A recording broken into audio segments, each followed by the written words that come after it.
I tell people a lot, if you're not talking about your vision and the values of your business and why this company is in existence and what service it is we're providing, if you're not talking with your employees, your customers, everybody about it, almost to the point where they start to groan, oh God, sure, there she goes again, then you're not doing it enough.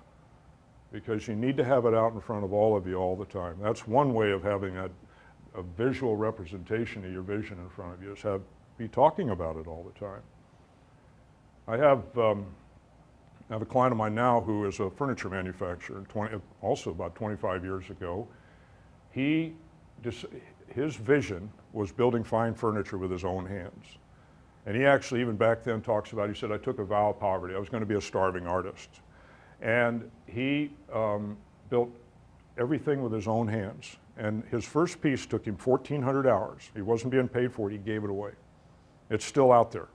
He knows where it is. He just gave it away because it wasn't about money. He was doing it so he could have this beautiful piece of furniture in homes. And over the years, his business grew a little bit, and he hired some craftsmen. And they got to a place they were doing about $1 million a year. They were still building fine furniture. And when it got to $1 million, he said, you know what? I didn't want to be a businessman. He said, I went into him one day and I said, look, I'm just going to give it all to you. You guys take it. I'm going to go off here and start building furniture with my own hands again. I just want to I don't want to do this. And they all said, you can't leave. It's your vision that's driving us. We're here because of your vision. We're here because you're the visionary that tells us where we're going with this.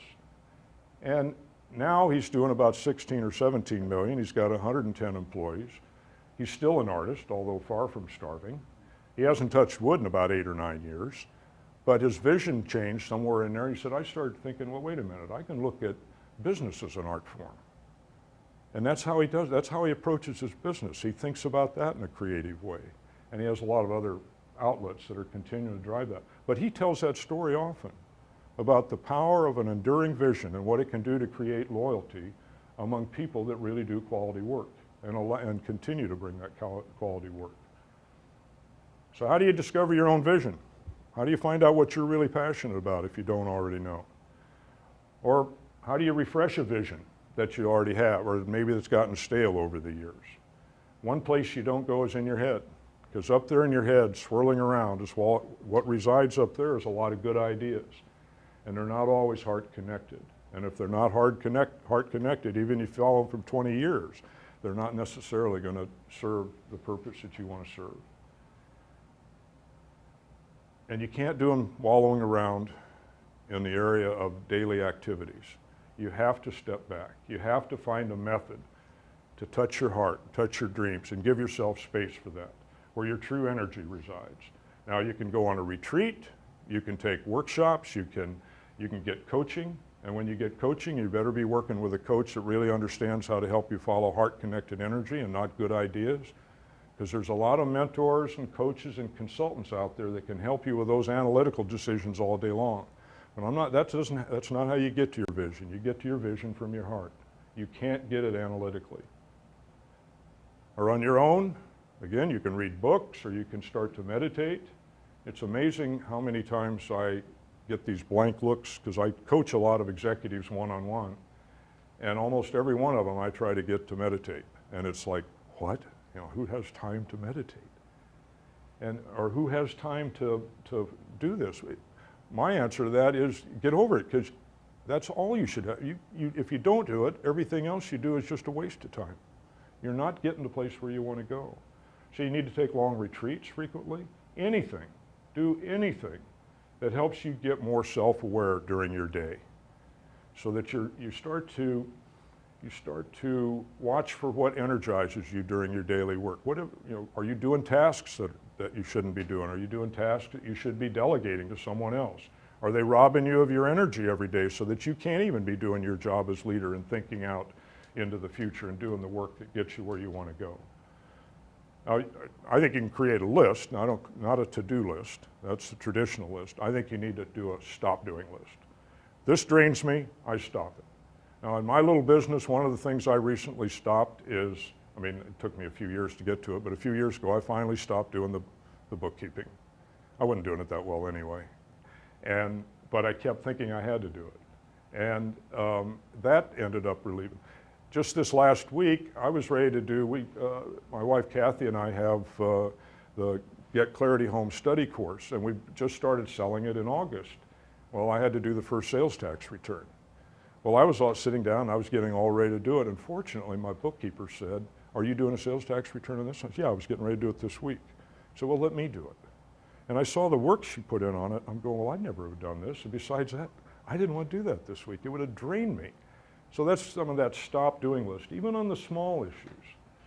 So that's one of the ways you can start looking towards creating a vision for yourself.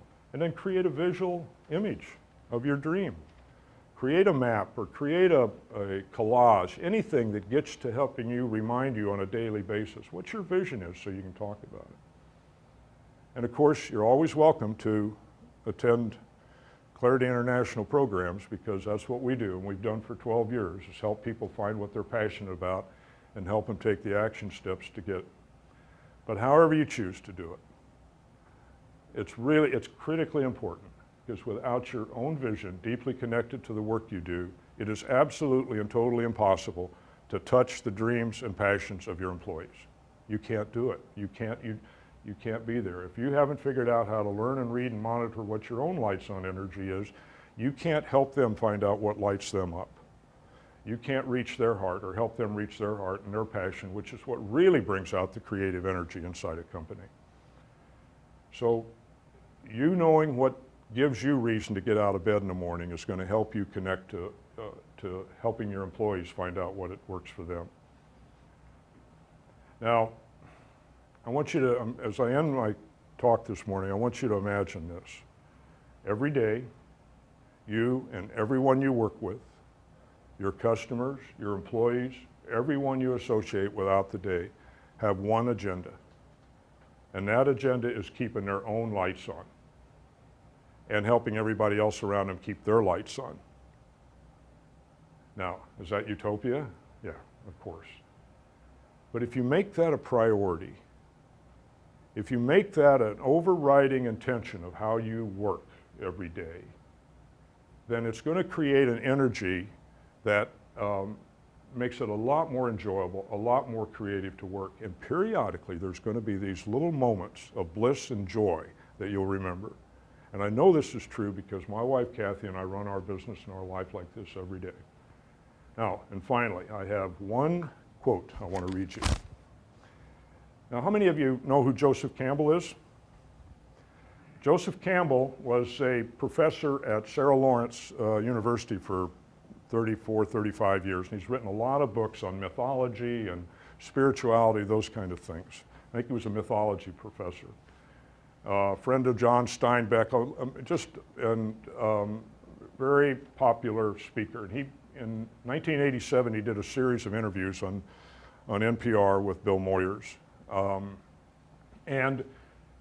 Just shortly before he died, Bill Moyers asked, "Do you ever have the sense of being helped by hidden hands?" Campbell, "All the time. It is miraculous. I even have a superstition that has grown on me as a result of invisible hands coming all the time. Namely, that if you do follow your bliss, you put yourself on a kind of track that has been there all the while, waiting for you. And the life that you ought to be living is the one you are living. When you can see that, you begin to meet people who are in your field of bliss, and they open doors to you.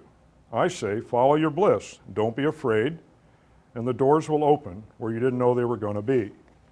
Now that's, to me, the power of having a vision and passion and showing it to the world, because you attract that energy back into it. You attract employees, people, customers, and you attract the life you want. And I thank you for the day.